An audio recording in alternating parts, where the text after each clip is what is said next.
Elias Ramirez. My name is Elias Ramirez, and the weight of what I'm about to tell you could crush the soul of a man less anchored in the grace of Christ. I speak to you now from the stillness of my study, with an open Bible beside me, my heart beating with an urgency that hasn't left me a single day in the last 5 years, but before, my voice didn't resonate in places of peace like this. It resonated in concrete and neon caverns, in comedy clubs filled with smoke, alcohol, and the most addictive and dangerous sound in the world, human laughter, especially the laughter born of mockery, cynicism, and contempt for the sacred. The title of this testimony is not a strategy to grab your attention, not clickbait. It is the most sober, terrifying, and truthful declaration of my existence, a true testimony. I saw in hell the fate of those who make the world laugh but live without God. I repeat this so that the words may settle in your spirit with the gravity they deserve.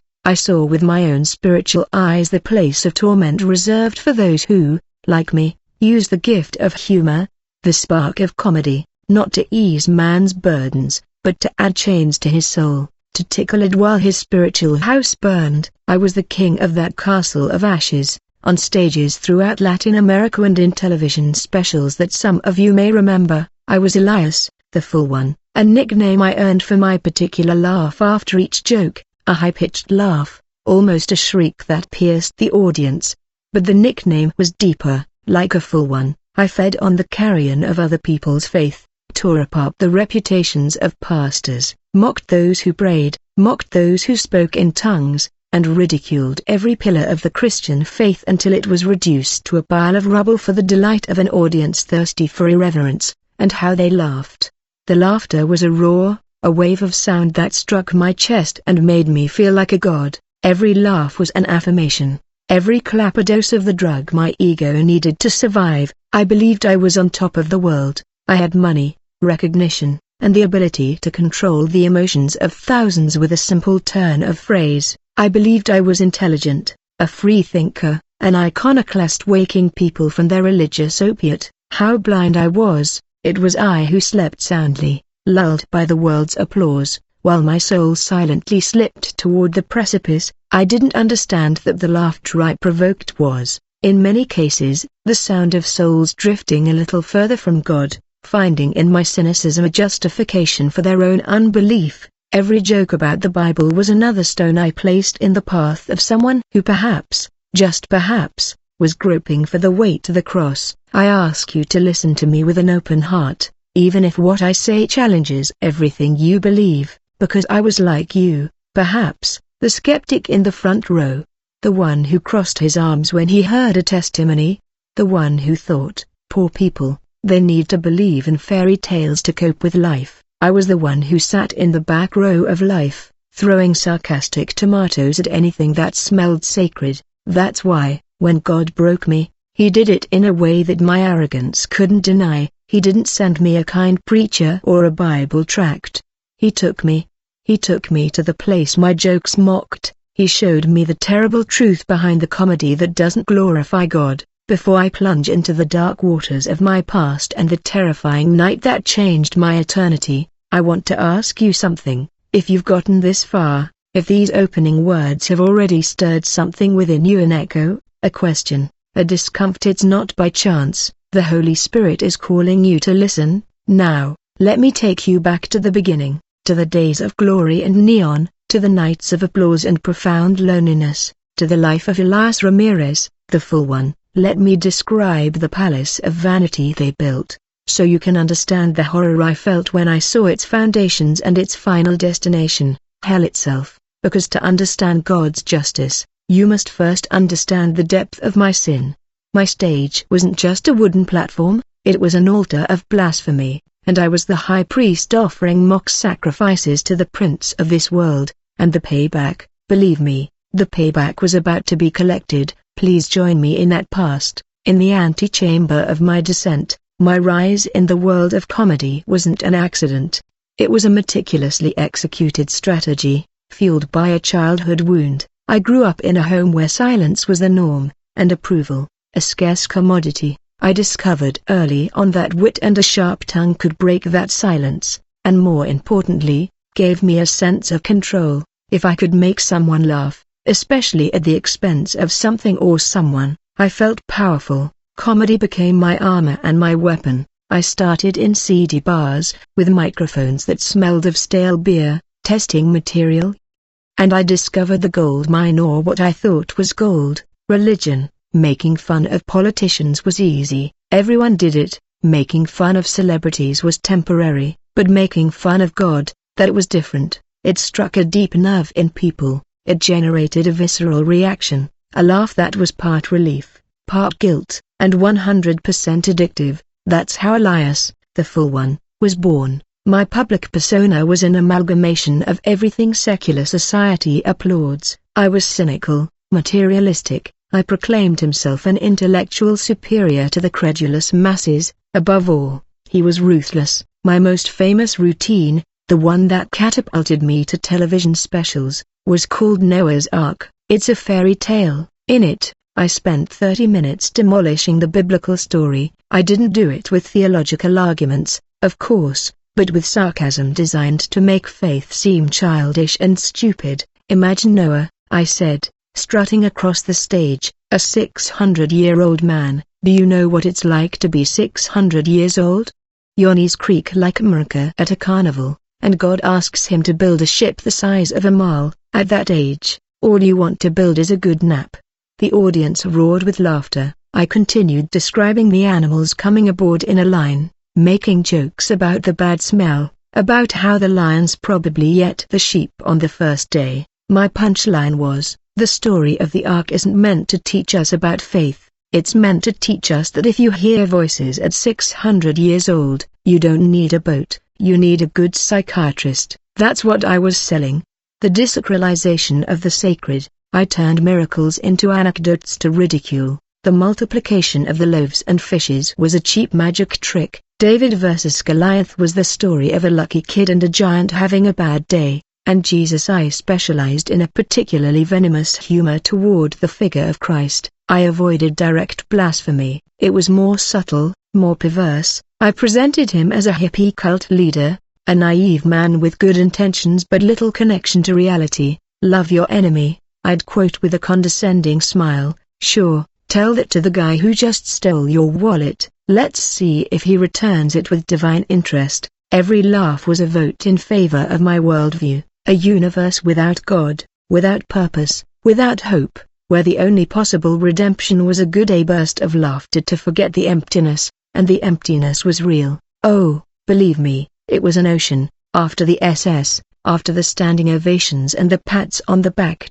I returned to my 5-star hotel room. A deafening silence replaced the applause. I stood in front of the mirror, removing the character's makeup, and I didn't recognize the man staring back at me. I saw a successful imposter. I had everything the world says you should want: fame, tons of money, women who were attracted to the character, not the person. But inside, I was eaten away by a loneliness so deep that sometimes it was hard to breathe. I tried to fill it with everything money could buy: luxury cars, expensive watches, parties that lasted until dawn, but it was like trying to fill a black hole with confetti. Nothing was enough. The audience's laughter was my only medicine, and every last night I needed a stronger dose. Now I understand what the Word of God diagnoses with surgical precision in Jeremiah 179, the heart is deceitful above all things, and desperately wicked, who can know it? My own heart deceived me. It told me I was happy, that I was free, that I was superior, but I was a slave to applause, a slave to my ego, a slave to the bitterness that had given rise to my humor. I was building my house on the sands of vanity, and although the facade was impressive, it had no foundation. I want to ask you a question, and I ask you to be brave and honest in your response in the comments, not for me to see, but as an exercise for your own soul. Have you ever used laughter, sarcasm, or cynicism as a wall so that no one sees your pain? Have you created a strong, funny, and irreverent persona so that the world doesn't discover your cracks, your loneliness, or your fear? I read your comments because I lived behind that mask for 20 years, and I know how heavy that disguise is. Your testimony, your simple truth, has happened to me. It might be encouraging for someone else reading this who feels exactly the same way. My success culminated in signing a contract for a special on a major streaming platform. The title was going to be Elias, the full one, without God or law. It was the pinnacle of my career, the coronation of my empire of irreverence. I traveled to Mexico City for a series of shows that would be recorded for that special. The theaters were packed, the energy electric. I was at my peak, sharper and more biting than ever. My jokes against faith were received with an almost religious fervor, an irony that completely eluded me back then. I felt invincible, untouchable, a titan of comedy, but the universe I had built with words and laughter had a crack, and one night, after the most successful show of my life, in the presidential suite of a hotel in the heart of the world's largest city, that cracks began to widen, the first tremor of a spiritual earthquake that would not only bring down my stage, but would collapse my entire reality. The presidential suite was the embodiment of my ego. It occupied the top corner of the hotel with floor-to-ceiling windows that offered a 180-degree view of the glittering monster that is Mexico City at night. Millions of lights twinkled like a tapestry of fallen diamonds. There was a bottle of expensive champagne in a silver bucket, and the echoes of the last applause still vibrated in my ears. I had just given the best show of my life. The audience had been in the palm of my hand. I had capped off the night with my cruelest joke about resurrection, and the ovation was so thunderous that I felt the ground shake. I was king of the world, or so I kept telling myself as I poured myself a drink, contemplating my kingdom of lights. That's when the first tremor occurred. It wasn't an earthquake, not on the ground, it was inside me, a wave of cold that had nothing to do with the air conditioning, a cold that originated in the marrow of my bones and spread outward, making my skin prickle. I dismissed it, tiredness, adrenaline, the late dinner. I laughed, my own hearty laugh, alone in the room. Elias, you're getting old, I told myself.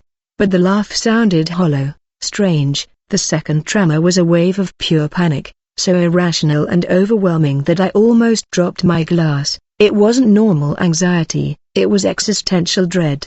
The primal feeling that something was terribly wrong with the fabric of reality. The city lights, which a second before had seemed like a trophy, suddenly felt like the eyes of a million silent witnesses to my impending doom. I tried to shake off the feeling. I paced the suite, touching the expensive furniture, the cold marble of the bar, as if to anchor myself in the material reality I loved so much.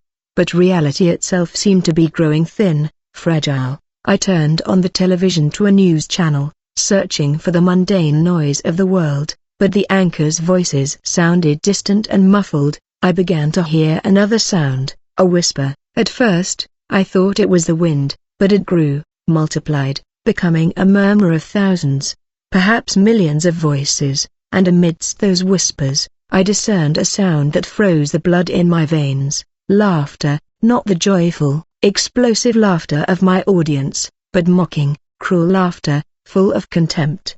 The very essence of mockery that I distilled in my shows.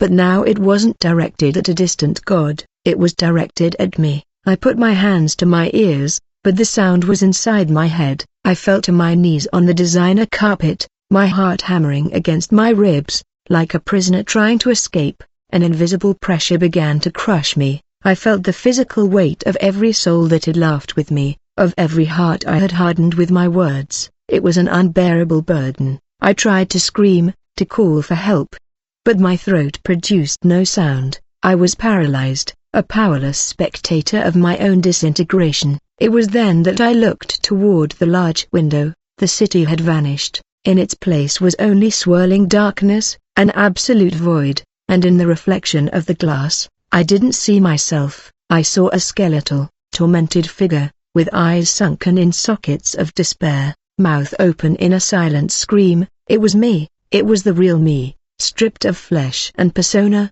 And then, the worst sensation of all, a violent attraction, as if an invisible hook had sunk into my soul and was pulling me down. I felt a tearing, a nauseating separation. For an instant I saw my own body, the famous Elias Ramirez, slumped on the suite floor, a useless, gaudy husk of flesh, and my consciousness, my being, My true self was ripped from it. The room's luxury dissolved like a watercolor under a stream of water. The colors faded into a sickly gray and then into total blackness. I was falling, or rather being pulled down at a dizzying speed.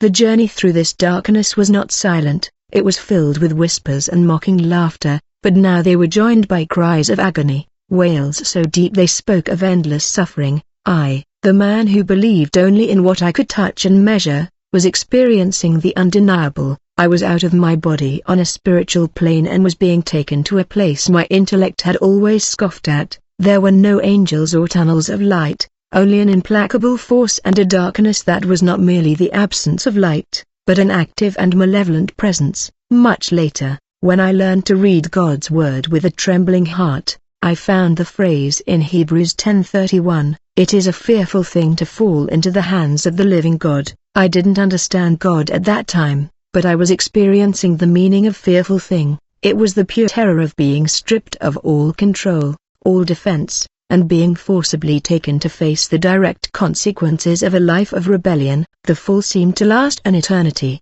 There was no up or down, only the descent and the sounds of torment, and then the smell hit me, a smell that has no equivalent on earth, an abomination to the senses. It smelled like burnt flesh and sulfur, yes, as the clichés say. But it was so much more. It smelled of stale fear, of sickness, of spiritual decay, and above all, it smelled of something infinitely worse, dead hope. The journey was over. I had arrived. I didn't need a sign. I knew, with a certainty that transcended any earthly knowledge, where I was. I was on the threshold of hell. The threshold of hell is not an iron gate with a sign. It is a transition of being. It is the point at which the last molecule of God's common grace, that mercy He pours out on the just and the unjust on earth, and the threshold of hell that allows laughter, love, and beauty, completely vanishes. The blackness of my fall began to give way to a light, but it was a light that wounded, an illumination without a source. Imagine the oppressive glare of a massive forest fire seen through thick, toxic smoke, a perpetual twilight the color of rust and despair. There was no sun, no moon, no stars. The sky, if it could be called that, was a vault of dead embers, flickering faintly with the memory of fire, but offering neither warmth nor hope. The air was thick, heavy, and every attempt to breathe in my spiritual form was like inhaling ground glass and ashes, and the smell I had perceived upon arrival now enveloped me, clung to my being. It was the stench of decay on a cosmic scale, sulfur, yes, but mingled with the metallic odor of endlessly spilled blood, the fetid smell of flesh that burns but is never consumed, and the unmistakable, sour aroma of panic that has become a permanent state. But the worst component of that atmosphere was not physical, it was spiritual.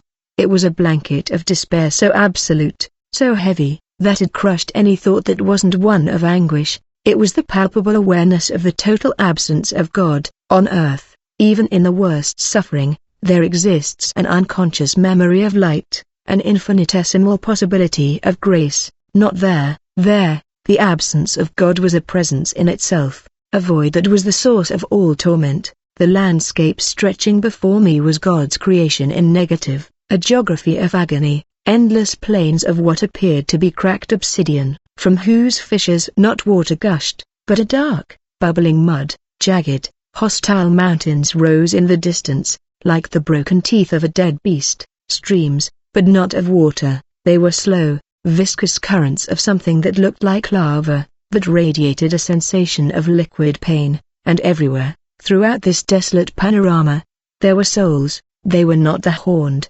trident-wielding demons of cartoons. What I saw was infinitely more tragic and terrifying. They were the naked essences of human beings, translucent, grayish figures writhing in a sea of misery. Although they were incredibly close to one another, crowds as far as the eye could see, each soul was utterly alone, encapsulated in its own bubble of torment. There was no community in suffering, no solace, only eternal isolation amidst a multitude of the damned. Their faces, or what remained of them, were frozen in masks of horror, of futile regret, of impotent fury directed at themselves, at others, and at the God they had rejected. And the sounds, the cacophony was maddening. High-pitched cries of physical pain mingled with the low, guttural moans of eternal remorse. The gnashing and grinding of teeth was not a metaphor, it was a real sound, the noise of endless frustration and rage, and above it all, like a hellish soundtrack,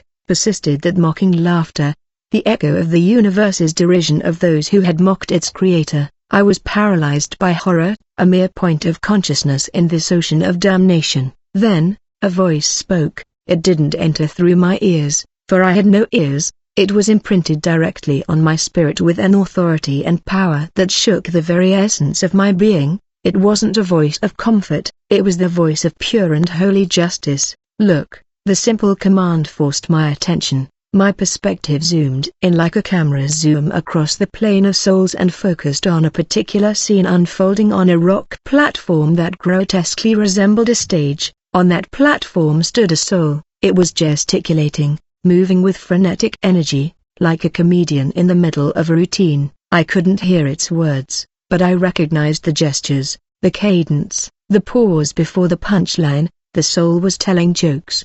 Below her, a mass of other souls watched, but their faces showed no joy. When the spectral comedian reached the climax of his joke, the audience did not laugh. Instead, they raised their tormented faces and let out a collective cry of accusation and pain, a sound that struck the soul of the stage and made it convulse in agony. Then, the laughter the comedian had provoked on earth resonated around him.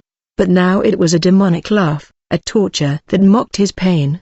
He was trapped in an eternal loop, forced to perform the same act that condemned him and receiving as payment the fruit of his labor, the pain of those he tripped up and the mockery that was now his torment. The voice spoke again in my spirit, cold and sharp as a diamond. This is the fate of the United States.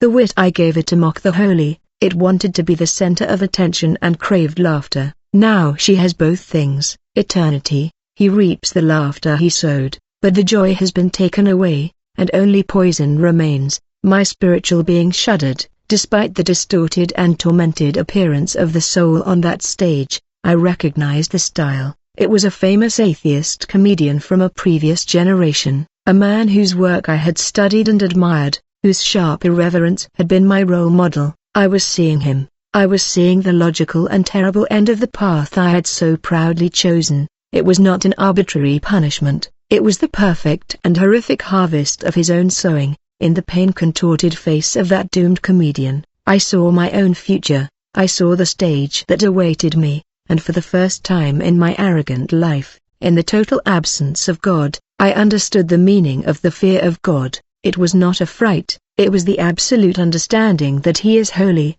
that His justice is perfect, and that my entire life had been an affront to His majesty. The abstract horror had become personal, and the guided tour of the fruits of my labor had only just begun. The terror I felt seeing my idol, my spiritual mentor in cynicism, trapped in that infernal loop, was only the beginning. It was the selfish terror of one who sees their own sentence written on the wall. My spiritual being contracted, wanting to flee, wanting to deny the obvious connection between his fate and mine, but in that the terror I felt realm of absolute truth. Self-deception is impossible. Every fiber of my consciousness knew that I was on the same production line as damned souls, but the holy and terrible voice was not yet finished with me. My lesson had only just begun. As I stood paralyzed, watching the spectral comedian receive his pay, the voice resounded again, not with anger, but with the relentless clarity of a universal law. Sin does not die with the sinner, it creates ripples in eternity. Not only does the sower reap his reward, now, look at the harvest in the field that you and others like you have plowed with tongues of mockery. The scene of the comedian on his rock stage faded, not to my relief, but to be replaced by something infinitely worse. The perspective that the voice forced upon me expanded, and now I saw not one individual, but countless souls scattered across different regions of that nightmarish landscape, and in some horrifying, supernatural way, I knew these were not random souls. They were my audience. My gaze was drawn to a man. On earth, he would have been a scholar or an intellectual. I saw him trapped in a kind of endless library with shelves that disappeared into the gloom, but the books were blank. He ran frantically from one aisle to another searching for an answer, a truth, a single meaningful sentence. His torment was an unquenchable intellectual thirst in a desert of emptiness, and as he ran, demonic voices whispered in his ear, not with threats, but with the same nihilistic philosophies and atheistic arguments he had loved in life. They presented him with unsolvable paradoxes, self-devouring syllogisms, leading him to a state of perpetual confusion and madness. And on a wall of that library, like a hellish movie screen, my face was projected. He saw fragments of my comedy specials where I, with an arrogant smile, provided him with the evidence and witty lines he used to prop up his unbelief. He had used my jokes as a shield against the simple truth of the gospel. And now his beloved intellect was the camera of torture from which I could not escape. The voice explained to me without emotion. It loved the wisdom of men more than my truth. She rejected the one who said, "I am the way, the truth, and the life." Now she has what she chose, a path that leads nowhere, a life that is death, and a search for truth in the kingdom of the father of lies. Before I could process that horror, my gaze was drawn to another soul, a woman. I could tell that on earth she had been a cultural Christian. She went to church at Christmas and Easter. She considered herself a good person, but her faith had no roots. Her torment was one of the cruelest I have ever witnessed. She stood on the edge of an unfathomable abyss, and on the other side, at a distance that seemed reachable but was infinite, she could see a warm and beautiful light. She could hear, far away, the echo of heavenly music, of pure joy. It was heaven, and she knew it.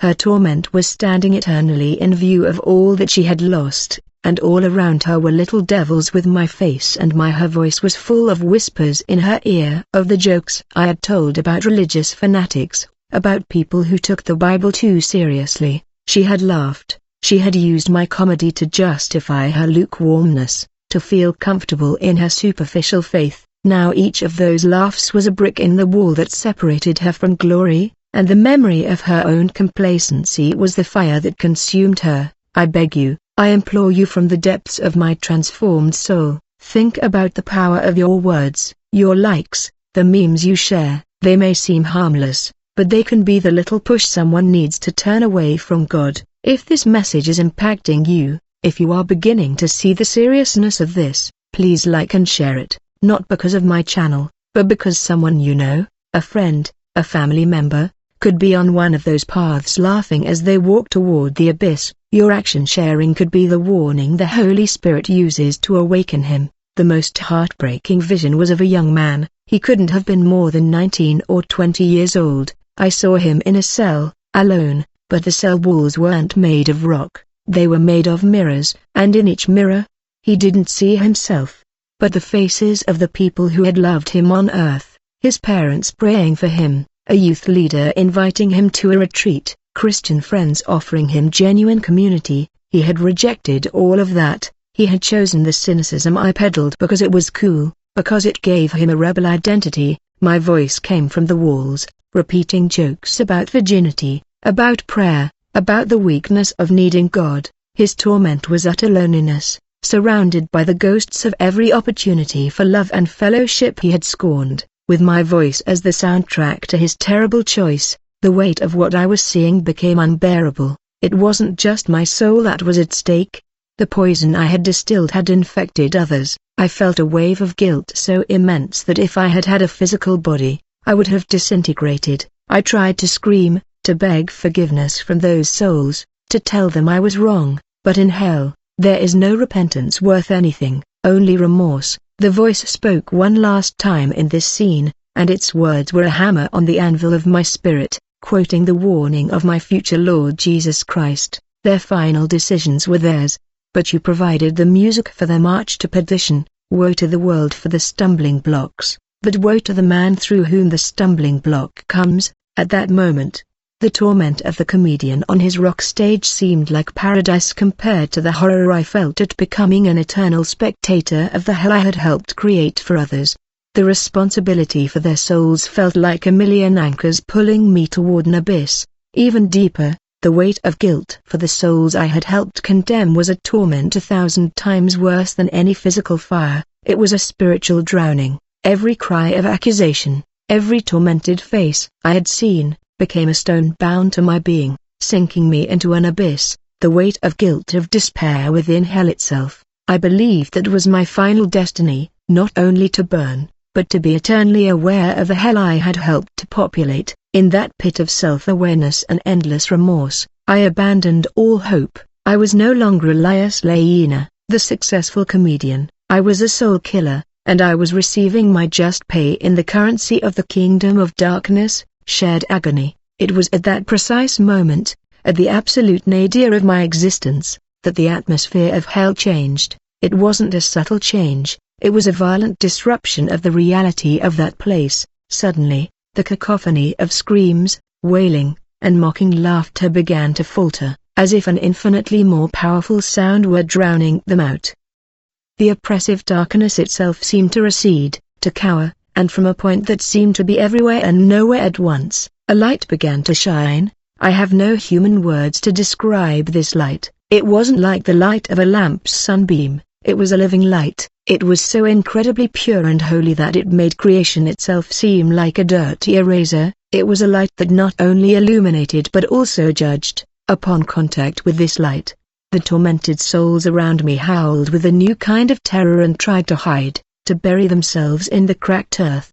But there was nowhere to run. The demons, those malevolent presences I had felt but not clearly seen, shrieked like wounded animals and dissipated like smoke before its advance. The light did not destroy hell, but it exposed it for what it was, a realm of filth and rebellion in the presence of absolute holiness. And at the center of that indescribable light, I saw a figure. My spiritual being prostrated itself instinctively, not by choice, but by an inevitable reaction to the power and majesty that emanated from it. It was not the blonde-haired, blue-eyed Jesus of the paintings. He was a warrior king, a high priest, an eternal judge. His robe was whiter than anything the human mind could conceive, and his eyes were like flames of fire, not a fire of destruction, but a fire that saw all, that penetrated every layer of my being, every lie, every excuse, every hidden sin I myself had forgotten. His face shone with the intensity of the sun at its zenith,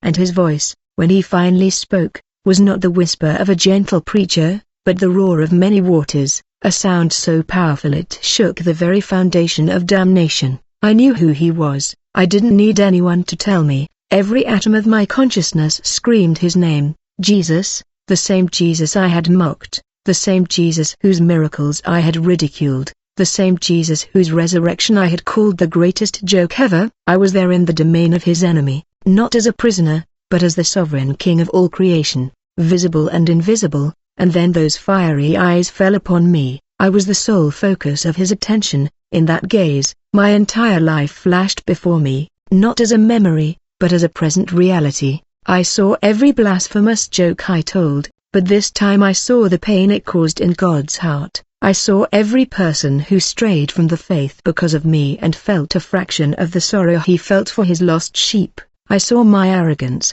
my selfishness, my love of money and fame, not as traits of my personality, but as what they truly were, acts of betrayal against my Creator, who had formed me in my mother's womb and given me the gift of wit, which I had prostituted. Faced with this total exposure, I felt naked, filthy, a worm before the majesty of the universe. I expected a word of condemnation, a gesture that would cast me into the lake of fire that I now knew was terrifyingly real, but instead, his voice, like the roar of an ocean, spoke personally and directly to my spirit, and he didn't ask me about my sins. He asked me a much deeper question, a question that utterly shattered me. Elijah, why are you persecuting me?